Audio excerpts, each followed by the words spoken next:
Good afternoon, good morning, wherever you are. This is Lee McCorder, cybersecurity instructor for WazU. Welcome back to the second section of the cryptography and access management class that began last week.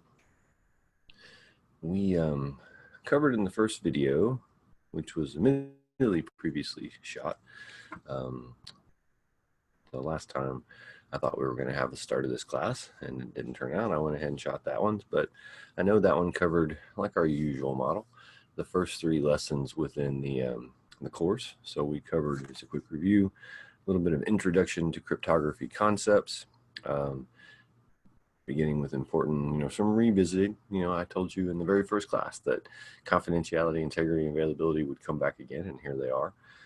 Particularly confidentiality and integrity, which encryption can help with.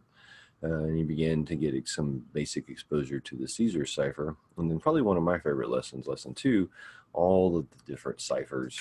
And then moving into lesson 3, where we talk about the states of data.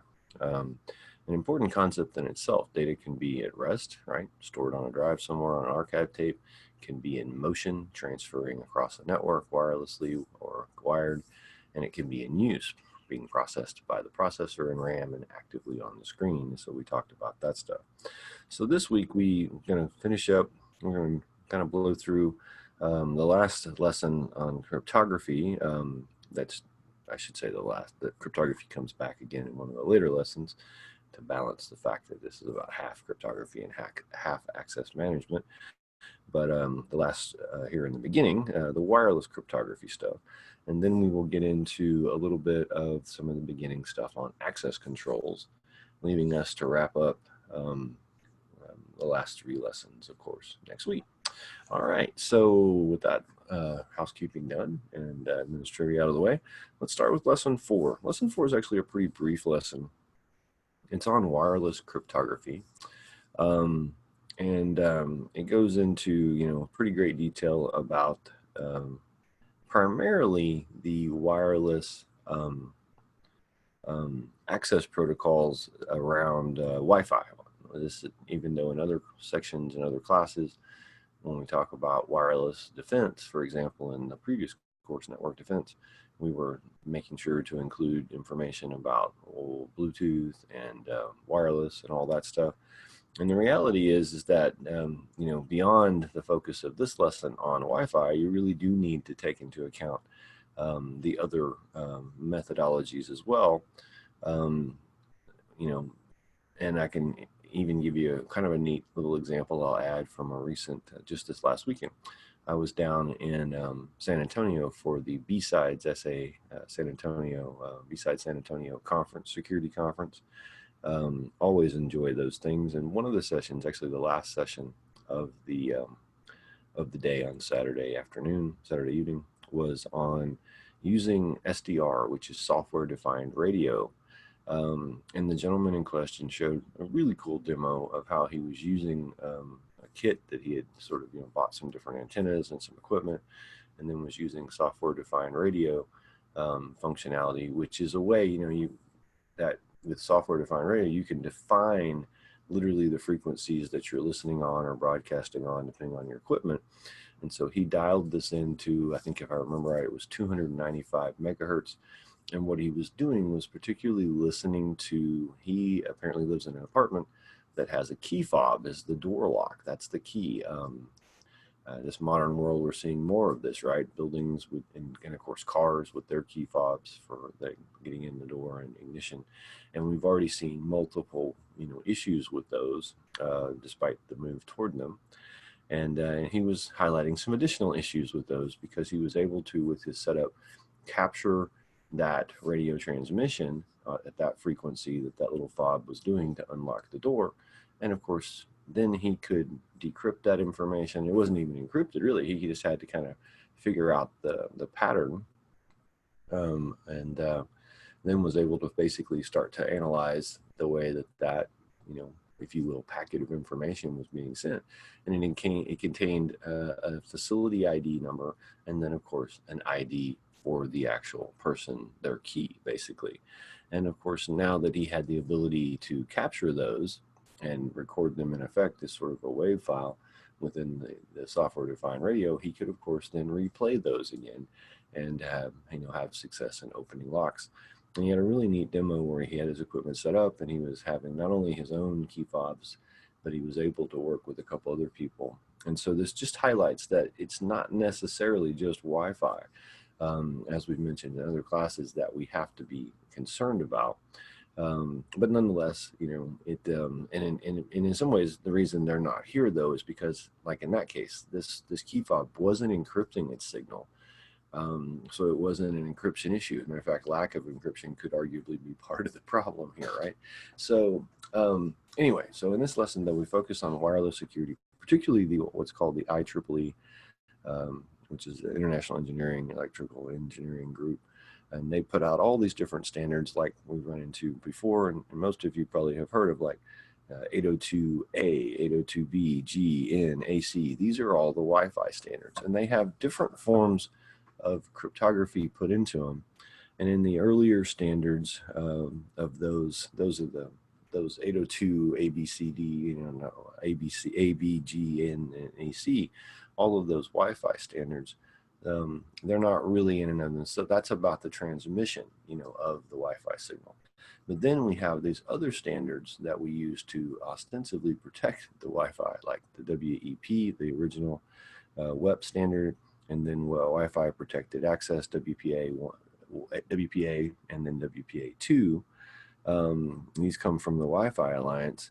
All of these are ostensibly based on, using cryptography standards, using, either we have to access the Wi-Fi a pre-shared key, or at some higher levels at the enterprise level, we may use some kind of radius, some kind of authentication server to authenticate people onto the wireless network. And we're using then ideally, some degree, just like we do online with secure websites and banking and things like that, we're using the cryptography public-private key standards. So there's a little bit of information in this chapter, obviously, and I'm not going to go into all of the, the nuances. One of the big takeaway, though, is that right now, particularly, and it's something that's covered in the chapter, and then also I always reemphasize here in the workshops for this class, that the Wi-Fi standards are pretty weak right now. There are flaws in particularly the older WPA and WEP wireless equivalent protection. They have very, very well-known flaws.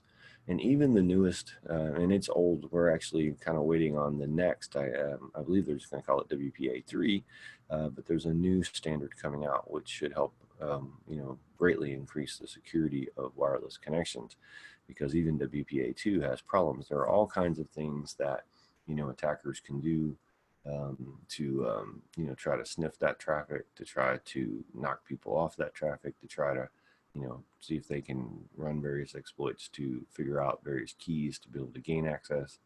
And so it's something to be aware of.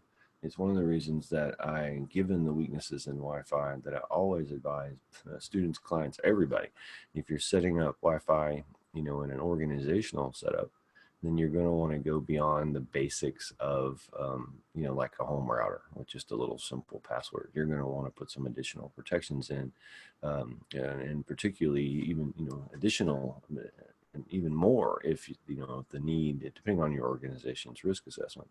If it's truly important to keep people off your network, then you're going to want to not just use some simple pre-shared key for everybody to use in the company. You're going to want to use one of the enterprise WPA methods, and use the backend encryption and authentication methods to be able to at least have some degree of, better control and auditability of who is logging into the Wi-Fi and not.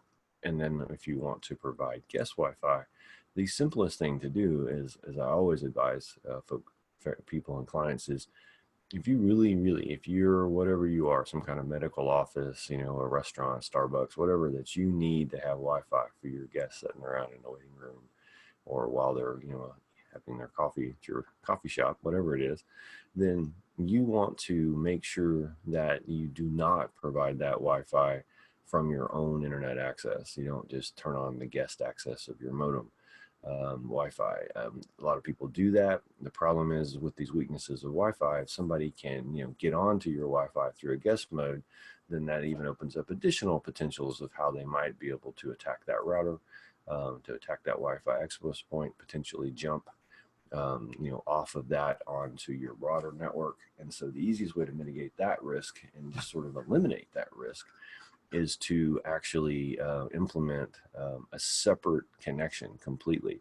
So, you might have, one, whatever that is, Spectrum, Comcast, AT&T, DSL, cable, whatever you're having come in for, sort of on the back of your building so that your office and your employees can have their internet and their Wi-Fi. But then you have another line from a different provider completely that you set up just for, and then that powers the guest Wi-Fi.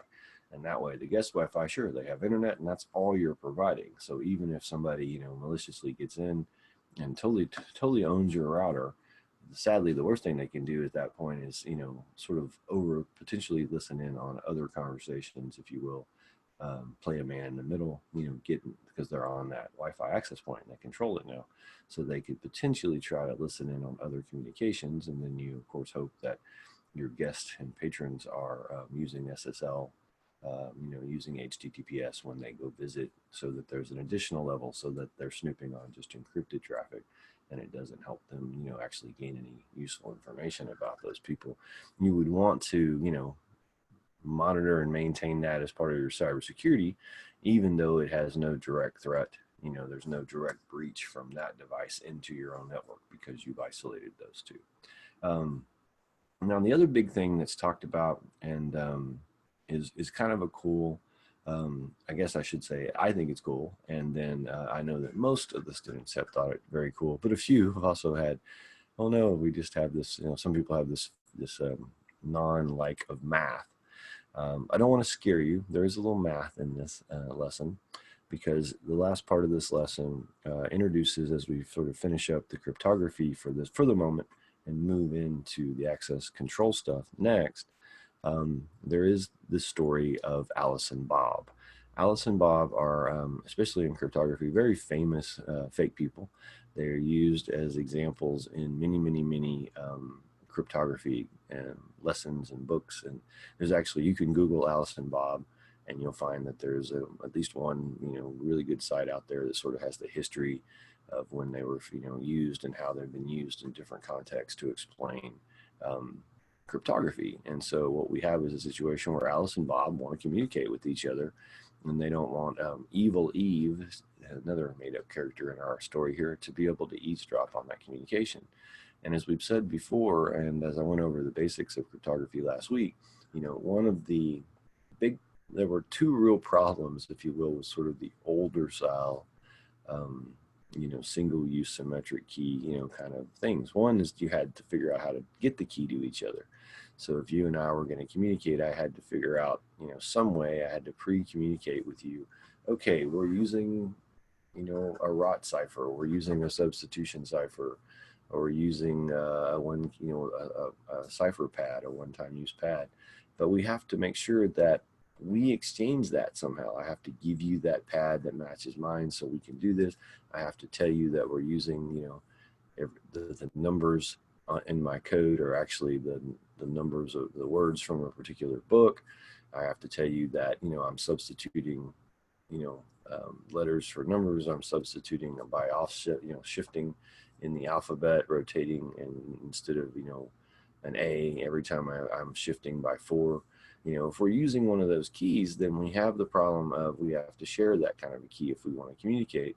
And of course, then that it's very vulnerable to frequency distribution analysis is a way to crack that code. So, if we had to do that, as I said before, I said in the last video, if we had to do that, the internet wouldn't have become what it is today.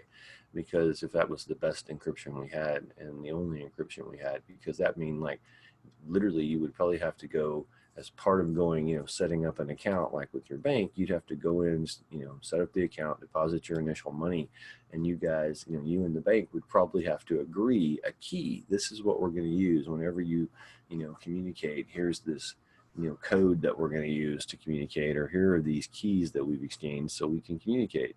and we can do so semi-securely. But the problem is that, we have like online only banks where you literally can log in, create an account, deposit money. You've never visited a branch. And obviously you don't want to be doing money transactions, credit card transactions, personal identifiable information transactions, creating new accounts, things like that, in clear text. So we want encryption. So how do we do that? Well, with public private key encryption, is that, high level described in the last video and is talked about in the first chapters.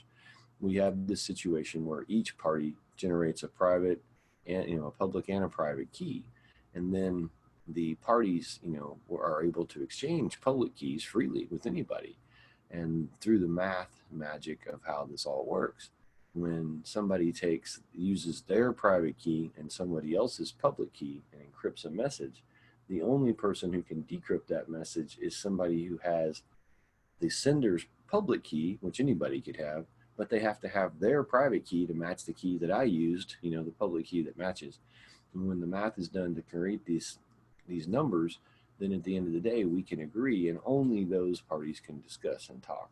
And as we also, I believe I mentioned, in reality, because it is fairly complex math, and is a fairly complex operation, when we go to Amazon or we go to Apple or we log into Facebook or we log into our bank or any place where we get that nice lock symbol and the green bar and we've got an HTTPS connection going on, the initial communications and verification is done with public-private key.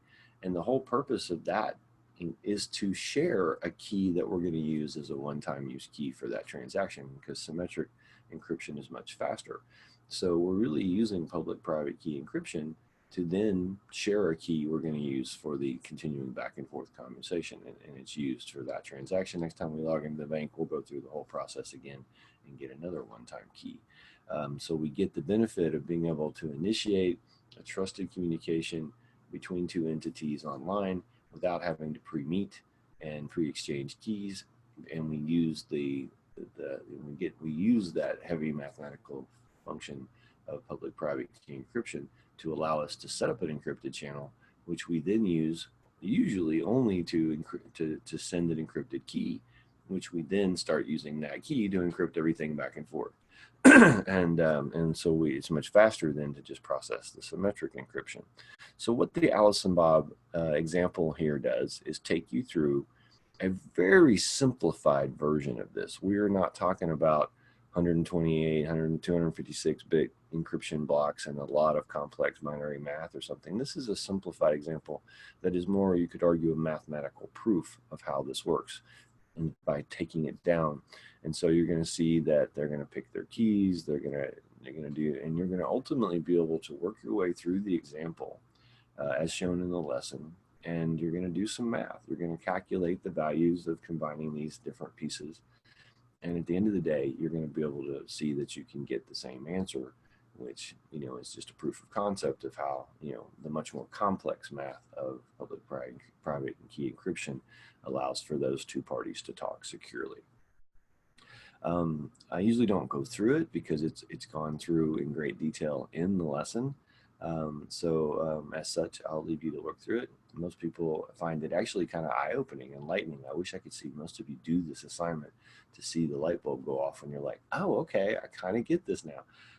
But if you happen to be one of the rare people who has some issues, with the math of it, please let me know. It's not too complex, pretty simple. We're not talking major mathematics here, but do want you to be able to work through it so it helps, bring home how that whole system works. All right, so let's move on to access management stuff. Lesson 5, access management concepts. Access controls. There is the processes that we go through when you talk about access management. We've talked about encryption. We're going to then see later how encryption comes back into this. And even in that example, we're trying to log into Amazon or a bank, and we're using encryption to protect that communication. So, but when it comes to access itself, what are the steps involved with access? Well, at the highest level, you will see that there are, sort of some numerous steps involved with how we go through the access control method. One, we have to identify the person. And so, if you think about a pretty simple example, logging into a computer, you are identifying yourself by putting in your user ID. Okay, so I type in Lee. That's my username. All right, so I am identifying myself. But then, of course, I also have to provide another piece of data, which would be my password in this case. And that piece of data, along with my username combined, are supposed to authenticate me, right? They're supposed to prove not only that the username is me, but that I know the password that goes with it. And so once I do that, then I've authenticated and I begin to log into the computer. But what happens at that point is depends on where you are. If it's at home, you pretty much log in at your computer. You're pretty much in charge, except for the limited, the pop-ups that Windows or Mac will. Are you sure you want to do this kind of stuff? So occasionally, but of course, it's your computer. You can override it. At work, though, you may not be able to do that. Right? It's very likely that your work computer has been locked down, so that you can run only certain software. You can't install other things. Various types of security controls have been put in place to limit the possibility of crypto viruses, malware, and different things happening. And so what? So we've logged in, right? We've identified ourselves and we've authenticated ourselves, but then we have to be authorized. And so in the case of say a Windows network, that login then actually is compared back to a domain controller login server on the network. And then based on the fact that yes, my username and password match, so we've identified and we've authenticated ourselves, and now we're going to, based on what information, how we're set up in the system, we are going to get access and we're going to be authenticated and authorized to do a certain task. And so, of course, if we're just a normal user, yes, we're going to log into our desktop, we're going to be able to run our software, send email, access some shares on the network. But of course, if we logged in as a higher level administrative user, we could even use that in most Windows networks. We could log in. I've done this before. I've had to sort of help a user. They've logged in with their username. Something is not working right. So to test it's whether they're authenticated right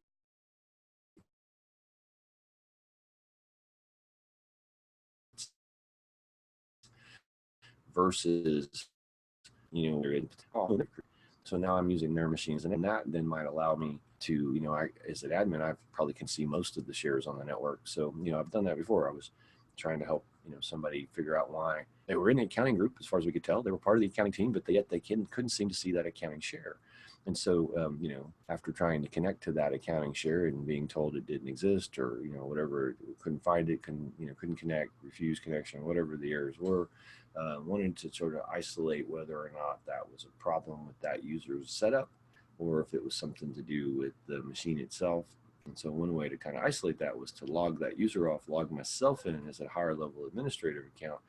Then I, of course, identified myself, authenticated myself, and then the authorization that I got was much higher as an admin. So I could see all kinds of shares. And so at that point, I was able to connect to that accounting share, so from that machine as that higher user. And so at that point I knew that it was an issue with the setup of the existing users. They hadn't been given the appropriate access to that. So I logged back off, had them log back on. They still can't connect. I go back to the server, look into the group permissions, and see that yes, they got added to the wrong group, and that's why they couldn't see that share. Whereas obviously if I had logged in with my higher administrative account and been authorized at a higher level and then tried to connect and still couldn't connect, then there could have been some other issue going on there. So, maybe there's a bad network cable, there's a bad switch port, there's some kind of hardware thing in the way. So as part of troubleshooting, and of course we use a lot of the same methodology in security, solving problems and trying to figure out what's going on, then it could have been an authentication issue. There are all different types of corporate policies and procedures that go into place with that. And there are all different types of, categories, levels of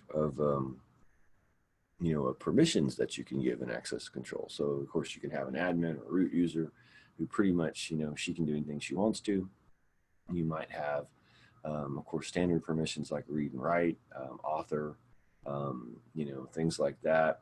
And of course, depending upon the permissions you're given in the setup of the network, in the setup of the enterprise network, and the setup of the group policies, particularly on Windows, but obviously the permissions like on Linux, then the users once the user logs in, that's going to dictate what they can and can't do on the system, ideally.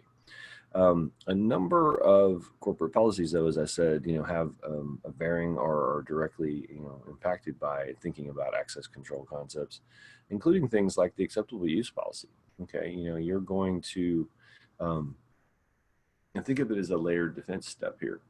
Sure, we've got this network, the users log in, and we've limited what they can do by technical controls, by putting in group policies, by putting in administrative, putting in permissions based on, giving them only access to certain things.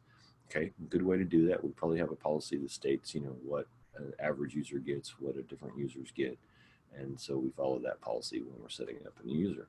We also still, though, even if we have theoretically blocked them from doing X, Y, or Z, we generally want to reinforce that in our acceptable use policy. All right, when you use the computer, it's only acceptable to use, the company email. You can't visit certain sites. Now, you should probably block those sites. If you're disallowing people from going there, you probably shouldn't just depend on a technical control, the procedural control of acceptable use policy saying, hey, you can't go there. And then, you turn around and half your employees are off surfing Facebook because you never blocked it. On the same, other hand, you shouldn't just go and block all this stuff and not have it part of your acceptable use. One, then you're always having to explain to everybody, why can't I get to Facebook? Because we block it. It's against the rules. Well, why didn't you tell me that? So, but it also, things come and go. So let's say we've got, like we say, you can't use social media at work. Not allowed in any way, shape, or form. So, okay, cool. We've blocked Facebook, we've blocked Twitter, we've blocked Instagram, we've blocked on and on and on, right? And so we're operating. We've got our acceptable use policy that says you can't do, shouldn't do any social media. We have rules in place in our technical controls that say you can't get to those sites. But of course, almost every day, a new social media site, a new messaging app, a new platform, a new niche group comes online. And so because we didn't block that, we didn't know about it, and then users get into it, if we didn't have the rule in our acceptable use, then they're going to be like, hey, you didn't block that one. I figured it was okay. You see where I'm going? So we want to use both of them to reinforce whatever access control policies we put into place. Policy that, that dictates how we're going to actually set up those rules and standards, but things like acceptable use policies so that we communicate that clearly. And that covers us because, like, if we say you can't go to social media and we block all the big ones, and then you find this employee who consistently keeps going off to, I don't know, TikTok or WeChat or something, something else that's not, you hadn't blocked. And those aren't the best examples because they're kind of out there, but I mean, something new that pops up, a new, one, and it wasn't on our block list. But because we still said no social media, no messaging apps, no whatever in our acceptable use, then he can still be, ultimately warned, written up, and then if he keeps doing it and persists in violating the rules, then we can get rid of that person. And of course, ideally, if he's been caught going to a site we don't want him to go to, then we need to update IT and have them put in the filters in the proxy and the firewall to block those as well.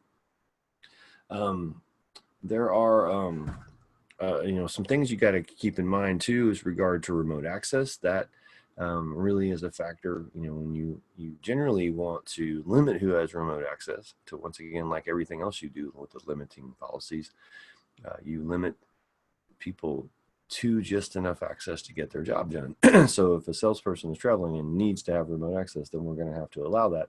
But we may not allow every employee in the company to have remote access, depending on the security we're after. Other policies that come into play with access control, funny enough, include disaster recovery and business continuity planning. Here, the availability comes back again. Our job is to enable our organization, is to protect that corporate information and to make sure that we maintain the confidentiality, integrity, and the availability of that data. And so access control, has to be taken into account. If, everybody has to get work done, if you have to have your whole network set up, right? You have to have PCs that people can log into. When they do, they're validated against the authentication server, the Active Directory domain server. If it's Windows, it could be an LDAP server. If it's another, like Linux or Mac environment or mixed environment. But we need that stuff. We need that working. So if that machine or that data center is down because of something, then people, maybe we use like a cloud-based, or we use our own hosted, someplace in one of our data centers, and all of our facilities around the country, when people log in, they're authenticating against that central login server. Well, if that goes down, then all of your facilities go down. There is no way to log in, or even if you can get in, you're only getting into the local machine, and you have no way to access network resources, to map your shares, to use printers. And so losing your authentication server, your access server, can be huge. And even though, all your other facilities are great, it was just that one that's down.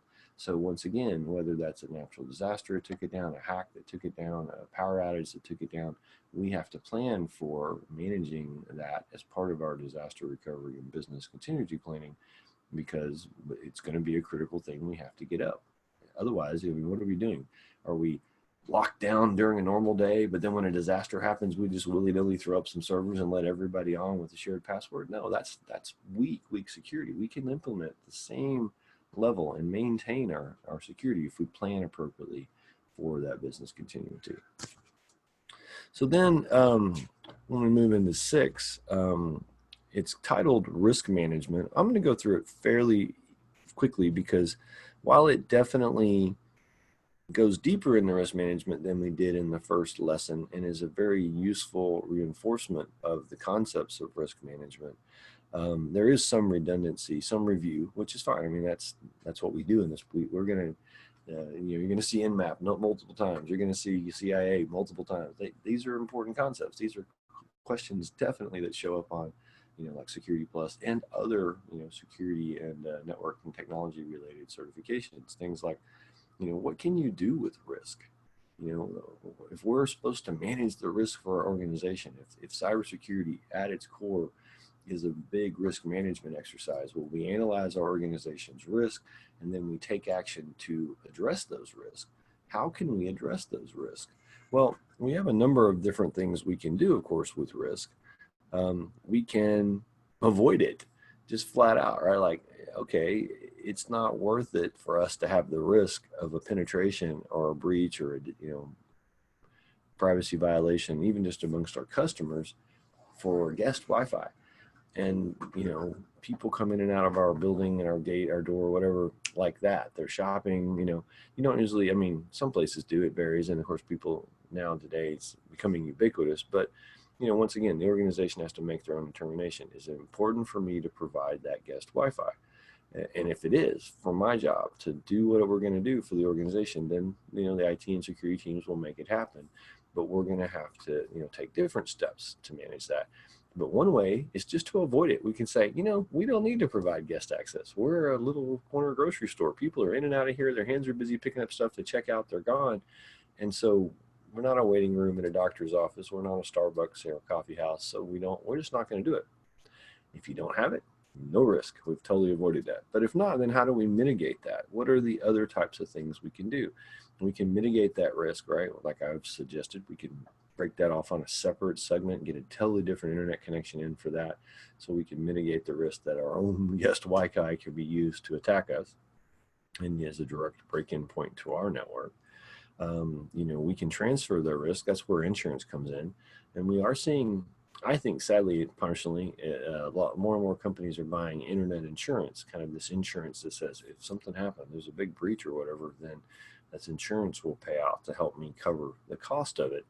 And as part of an overall strategy of, a multifaceted approach, then maybe that's fine. But it seems like some companies, maybe I'm speaking, out of turn here, but it does seem that there's a little bit of like, oh, great, let's just buy this new insurance policy, and then we don't have to worry about security.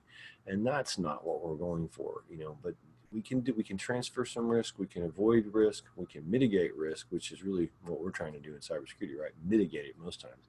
Most time we can't just go, oh, well, there's a big risk if we have a web server, so let's not have one, but yet we're an e-commerce company. Okay, that's not going to work, right? So we can't just avoid it. We have to be able to manage and mitigate that risk. And then, of course, the last thing we can do, in some cases, this does happen, you literally just accept the risk. It's maybe you've ranked it lower, etc. The lesson goes on to reinforce and go into a little more depth of some of the things that we've talked about before. Something like, risk is basically the probability times impact. Well, how do you rank risk? How do you put some kind of number on it? Well, you can quantify it by saying, what is the probability it's going to happen, and then what is the impact that it's going to happen. And as such, we have two ways, as we said way back in Security Foundations, two ways to do risk management. The qualitative approach is more of it's ideally still supposed to be a serious, scientific guess, swag, a serious estimate. But what you're doing there is you're going to estimate and the probability of an impact, probability of a risk and its impact by qualitative things. So you're going to say, well, I think it's a low probability. I think that one's a medium probability. Oh, that's a high impact. That's a medium impact. That's a low. And so you're going to rank all your risk by what their probability is. How likely is it to happen? It can be low, medium, or high. And you could have multiple levels, but just to keep it simple. And then you would also then have a impact. And so you would then rank all your risk and say, okay, how probable is the risk? Okay, well, let's say web attack. It's pretty probable we might have something happen there. And if we're a huge e-commerce company, then we're going to have to rate the impact if that does happen high. So whenever you have a high probability and a high risk, that's probably something you're going to need to address, right? And need to mitigate and need to take some actions. At the lowest end, of course, if you think it's a very low probability of this event happening and a very low probability that it has very low impact is estimated, then that's probably one of your lower ranked priorities, right? So you're going to work on those high highs, maybe the high mediums, medium highs in different combinations. And somewhere in there, you're going to have to draw your line. And you'll ultimately be like, well, we'll get to those later. Well, that means that you have accepted that risk in the short term. Now, while qualitative risk assessments are better than nothing, and many of you may already by this point in the program with some exposure to risk and assessments and earlier throughout, you may already be doing like I do. And if not, probably by the time you're through with the program and getting into the field, I can't help but walk into places anymore without kind of doing a mental analysis and doing a quick sort of just by, gut risk assessment when I walk in and look at things. It's like I walk into companies and I take advantage. I look around. I'm looking at their security, physical and otherwise. Do they have cameras? How sturdy do their locks look? How old? What types? What kind of systems and technology are they using? What access points might I have? Do they have wireless? Do they have guest wireless?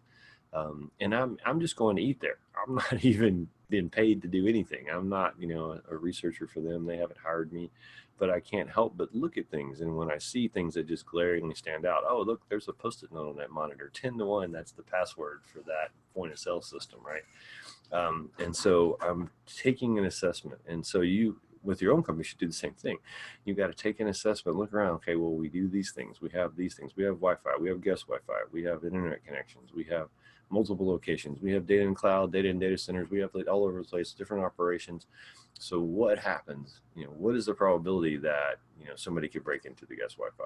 And then what might be the impact?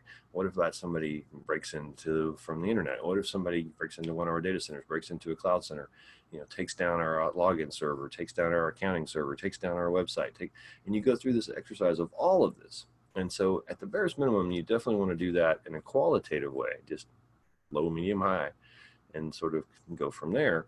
But in an ideal world, in real world, in most larger enterprises particularly, you're going to really do a quantitative analysis where you're going to put some numbers to it. If we make 10,000 an hour on the website, and that's a big deal. So there's a fairly, if you got a website, there's a risk out there somebody's going to try to attack it. There's plenty of website attackers and scripts and bots and the whole 9 yards. So you got to rake it medium to high that somebody's probably going to attack the website. And I don't know about you, but 10,000 an hour not happening would be a pretty high impact to my business.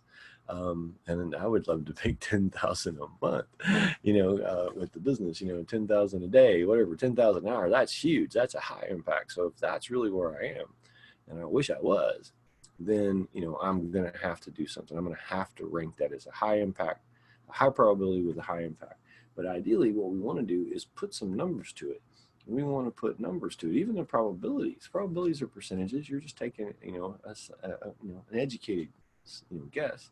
You may be able to find some numbers, like what is the risk of a website? How many websites in a given period get attacked? Well, probably all of them. But this hypothetically, if you're looking at particular areas, you may be able to find some numbers on the internet. Do some research. How often, what percentage of servers are this, what percentage of these type of things happen. You may be able to look in your industry, and take some estimates that way to get your probabilities, based on people who've written papers on the industry, other, competitors in the industry, what they're doing, industry groups, what they're saying the averages are. Just a very extreme example, but easy to kind of grasp. If you're in a high tech, defense sector company, then the odds of, an advanced persistent threat, high end national player coming at you are much higher than if you are running a small regional rug distributor, wholesaler. You could be millions of dollars and still be, a small business. So you could be $1 million rug distributor. You operate in the Southeast and you distribute rugs to home stores, to sell.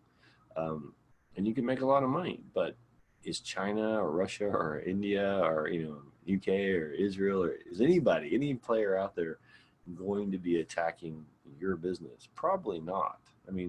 There could, so the odds are lower.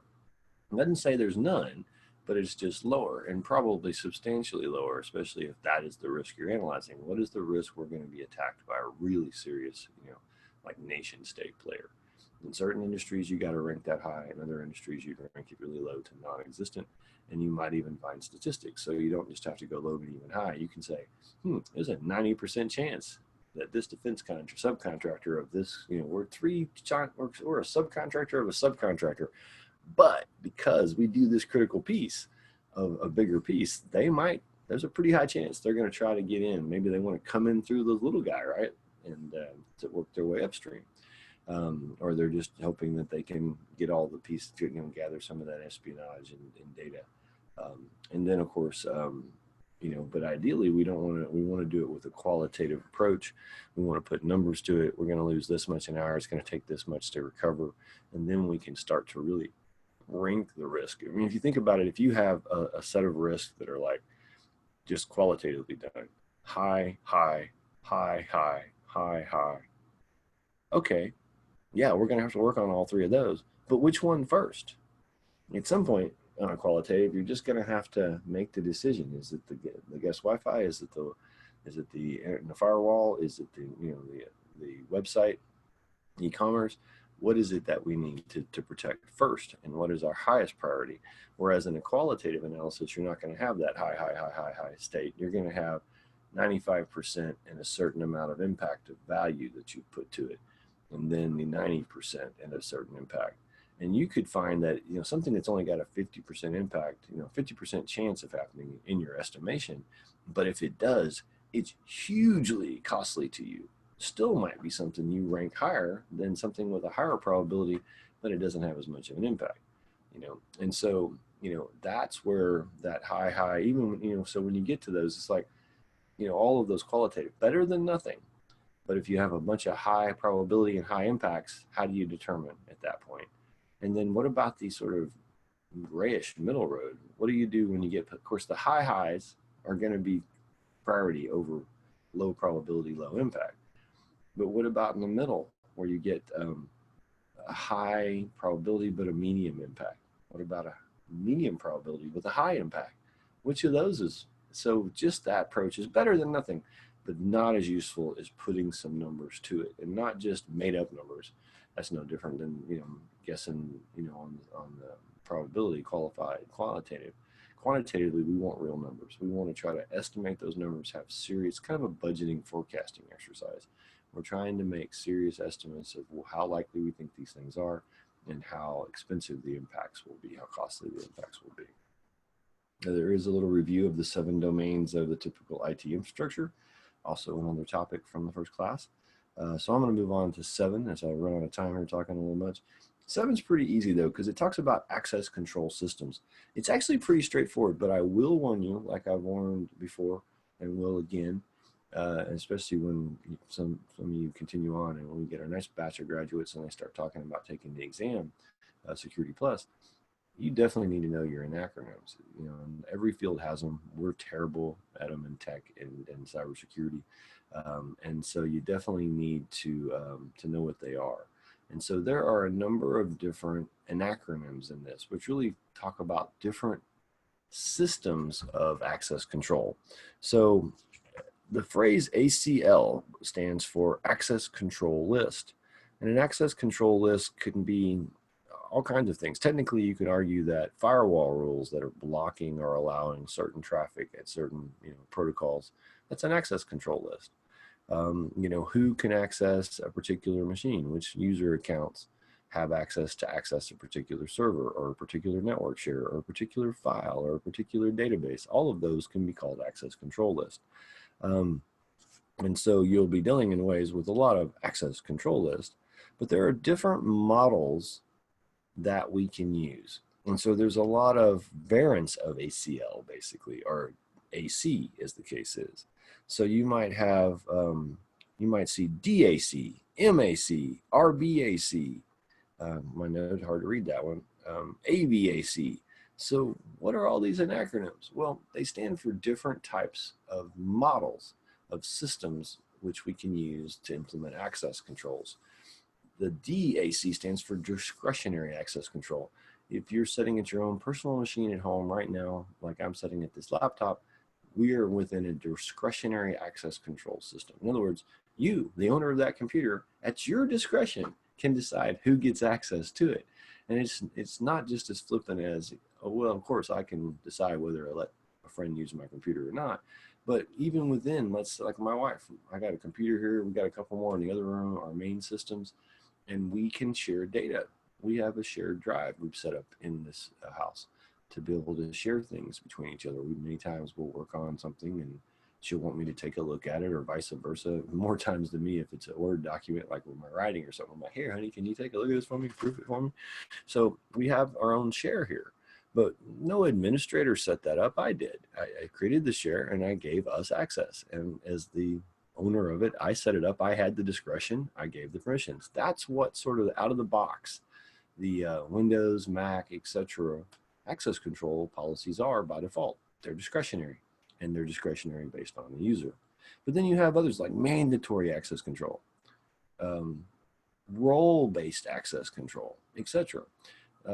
So like that's where you start getting into the corporate environments, right? And the organizational environments where some administrator has actually assigned those rights and permissions, those access controls, and it's usually done, like the example I was using earlier of troubleshooting that accounting person's machine, it's usually done based on roles. So, okay, if you're in accounting, we're going to add you to the accounting group. You're going to get access to the QuickBooks server. You're going to get access to these shares. And of course, you're in the base employee group, so you'll get the public share that everybody gets, but you're not going to get sales. You're not going to get engineering. You're not going to get customer support, right? Okay, well, if you're in customer support, you're going to get put in that group. And then we can have additional groups because we might have customer service managers and customer service employees. We might have, our accounting team, and then we have our payables and billables people. So we might have this broken down even more granularly. That's not uncommon, and that's very common within various systems like accounting. Many times in a big enough company, if you're small enough, then yeah, you got one person, two people, they see everything. Usually they kind of have to get the job done. But when you get bigger and you have enough staff, you can have a whole team of people who do nothing but handle your payables. So when bills come in, they put them in the system, and then when it's time to pay them, they cut the checks, go get somebody to sign, and they send the bills off. That's all they do. That's one side of the ledger, the payables. They take the bills and they pay them. Then you have your receivables team, and they're the team that sends out your bills, more importantly, right? Just as important, but you got to have that to do this. And then when they get money and they receive it and credit and they deposit the money. And by not having one person have access to both sides of those, it limits the possibility that somebody could create some fake invoices and some fake bills and end up, embezzling money or something. They don't have access to both sides. And so role-based, very common models. There are some other things kind of thrown into the chapter. to finish off, a little bit of talking about, different types of controls that can be at the network level, even at the layer 2, OSI model, layer 2 and layer 3, various controls.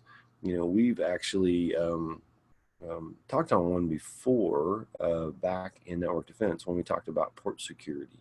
You can set things up so that only a particular computer with a particular MAC address can ostensibly connect to a particular switch port. That's a level of access control. It's more of a technical computer or system level, but still it's access. It's access to the network. Now remember, all of this is not just about file access. It's not just about login access. It's about access control, the broadest sense. But those are the ways we usually see it manifested. What is the principles and procedures we go through to log on to a computer, and then what is the principles and policies and procedures that dictate how we're going to allow people from there to access corporate and organizational resources. And so it can be discretionary, but you're very seldom ever find that in a business that's left the garage. A startup might start that way, just a little peer-to-peer network, but once you start growing, you got to put some infrastructure in place to be efficient and cost-effective with your IT, but also then to put into place security, right? And so we just don't give everybody access to everything, part of that limiting philosophy. One of the things that's just touched on at the very end of lesson 7 is a concept called single sign-on. As you start to get to a larger and larger organization, and you haven't implemented single sign-on, then you're going to get into a sign-on login situation. And what I mean by that is, okay, your user has to log in to their computer. That gives them maybe access to that computer, certain rights on the network. Then they launch QuickBooks. Then they have to log into QuickBooks. Oh, then they open up their browser and they go to Google Apps, or they go to Office 360 in the cloud, whatever it is, Office 365 in the cloud, and whatever. And now we're using the browser, and now I've got to log in again, right? And of course, there could be numerous other systems within the company itself that could cause that, other payroll applications, other things. And so, as the organization grows from being a kind of ad hoc, not so organized startup in a garage, hypothetically, then moving into an office, setting up some basic systems, and then growing more offices, more systems, payroll, accounting, all this stuff.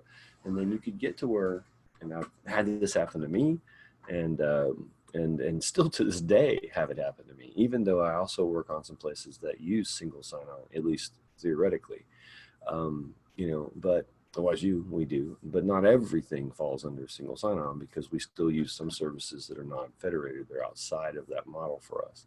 So while I can log in mainly and thus get to a lot of our systems, some of the other systems are totally distinct, and I would need to log into those. So while I have fewer logins at Wazoo than I would, and if they were all separated, I do not just have one true single sign-on, because we have multiple systems. And that's not uncommon. And, because we do, for a lot of them, have one single sign-on that covers a big chunk, and then there's just a couple other I have to log into, I don't really feel it's too bad. As Wazoo grows and continues to grow, at some point we may implement a true single sign-on where all of the services that we could potentially use are federated underneath the single sign-on. Many companies do that, especially once you get to a point where almost every one of your employees has 3, 4, 5 logons. They log on to the network, they log into the share, they log into the payroll system to put their hours in, or make a vacation request. They log into various systems for their own purposes that are only unique to their department, like accounting, the QuickBooks, maybe some kind of testing software or dev suite of tools and servers on the dev team. Customer service and sales have their own systems and databases. And so, it can get out of control as we try to maintain access. That then all of a sudden we're putting this burden on our employees to memorize, half a dozen accounts and different unique passwords. And what's going to happen there? They're going to stick a Post-it note on their monitor or in their drawer to keep track of all that, because it just becomes too much. So one advantage of single sign-on is allowing, if truly implemented, allowing somebody to, and there are definitely organizations do this, and I have been part of them before. You walk in, you log into the computer, or even remotely, you log in, you validate yourself, and you are who, and then all of the permissions you have across all the different systems have already been basically assigned, and usually using some kind of token-based system. When you go to log in to the next one, then I don't have to username, password. It says, oh, okay, yeah, I see that you're logged into the main system, and the domain server, or the single sign-on server says you have permission for this too. And that does happen. Like a number of our core systems, and I'm not trying to be unfair to YSU. We fairly good tech company, obviously, but we use a few services that are peripheral. Like when we write content, we run it through Grammarly. We want to make sure we're all decent writers on the curriculum team, but that doesn't mean we can't somehow misphrase something or misspell something, and it's always good to get another opinion. So it's just standing policy. We run everything through that. That is not part of it's just a separate account. We go over and log into our account over there, and we cut and paste our stuff in, and we get the report, fix what we feel like we need to fix, because oh, I did misspell that. Grammarly is kind of fun on technical stuff though, because it's like most word spellers and checkers, because it doesn't know a lot of the think about what it does every time. Some of the classes you've been through to this date that have source code or lines of commands, it thinks that's all misspelled, and of course it's not. It's just not aware of that. But yeah, so if we have a few peripheral services, but mostly when I log into our main system, then through Office 365 and the various tools we're using on that side, and behind that are some of our backend systems are powered through that single sign-on. So I do not have to. Thankfully, I log in once, and then when I need to, I can just click a button and move on to the next. I click a login button, but it just says, "Oh, you're already logged in," and I click and say, "Yes, that's the account I want to use," and then I don't have to enter my username and password again. I'm validated based off the other single sign-on, and then I'm able to get in and say put the notes from our one-on-ones into that system. So a lot of our core stuff is tied together nicely, and that does make things nice. Otherwise, I'd probably have a dozen passwords and usernames just for here. So that's lesson 7, and we're just about out of time for today. So next week we're going to come back and we're going to cover the last 3 lessons as our usual model, which is lesson 8 on securing the 3 states of data, and then lesson 9 on implementing access controls, and then the last one is kind of our return to cryptography. We have a chapter on what's called PKI and encryption. So you can see now we do have 5 chapters on encryption. It's just the class is kind of split. First 4 are in cryptography, and then we switch into access control. Then we come back to cryptography again. The last chapter, PKI, stands for public key infrastructure. So now to this point and going on, you're getting all this. You're getting encryption. You understand how it works. I know I've talked to the students in this class. It's fun stuff. The public key stuff, maybe a little more complex, but okay. Now we do the Alice and Bob exercise. We're like, okay, I get that. I see how this communicates. I see how this works. So how do we really use that? Beyond say logging into a website. And so that's what lesson 10 is about, to talk about PKI, public key infrastructure. Because if you're going to implement that, for example, in your own organization, then you're going to need to set up some additional servers to manage that process for us. And so we'll talk about those next week. All right. Usual, take a little while to post and download, upload, process, and get them posted. Get all the workshops up a little bit later. And then, of course, I'll be seeing some of you later tonight for a one-on-one. Have a good day.